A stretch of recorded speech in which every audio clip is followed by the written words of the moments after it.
সকলকে হরে কৃষ্ণ, রাধে রাধে। আজ 2024-এর 20শে জুন পালন হচ্ছে পানিহাটিতে দধিচিড়া উৎসব। আমরা চললাম পানিহাটি। হাওড়া থেকে আমরা ট্রেনে উঠে পড়লাম এবং লঞ্চে করে আমরা পৌঁছে গেলাম দণ্ড মহোৎসব পানিহাটি।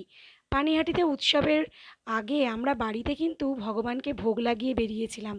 আমার গোপাল সোনাকে ভোগ লাগিয়ে তারপরে আমরা বেরিয়েছিলাম এই উৎসবের পথে। এই উৎসবের নাম দণ্ড মহোৎসব হলো কেন, আজ আমরা তা জেনে নেব। এই উৎসব শুরু হয়েছিল 1517 সালের জ্যৈষ্ঠ শুক্লা ত্রয়োদশী তিথিতে নির্জলা একাদশী পালনের পরের দিন পানিহাটি এই মহাপ্রভু রাঘব পণ্ডিতের বাড়িতে আসেন। এই মহাপ্রভু আসার জন্য বৈষ্ণব মতে মহাপ্রভু আজও সেখানে সেই উৎসবে অবস্থান করেন।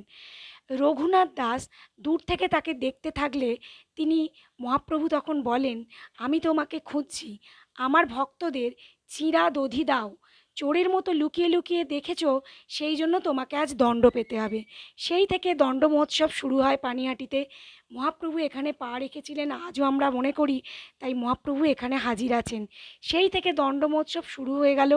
চিঁড়া দধি দুধ সন্দেশ ফল 400টি মালসায় করে আজও সাজিয়ে সেখানে দেওয়া হয়। আপনারা বাড়িতেও ভগবানের বিগ্রহকে সানাদি সেরে সকাল থেকে এগুলো লাগাতে পারেন।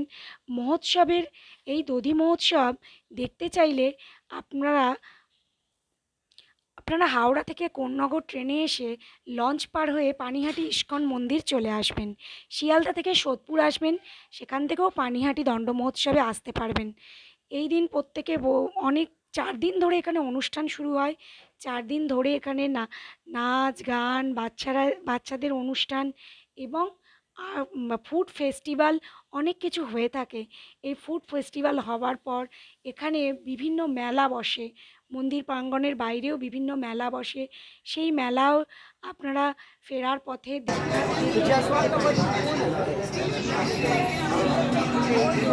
দেখুন, ভালো করে দেখুন, পছন্দ হলে তার সংগ্রহ করুন। আরেক মাল মাত্র 15 টাকা 15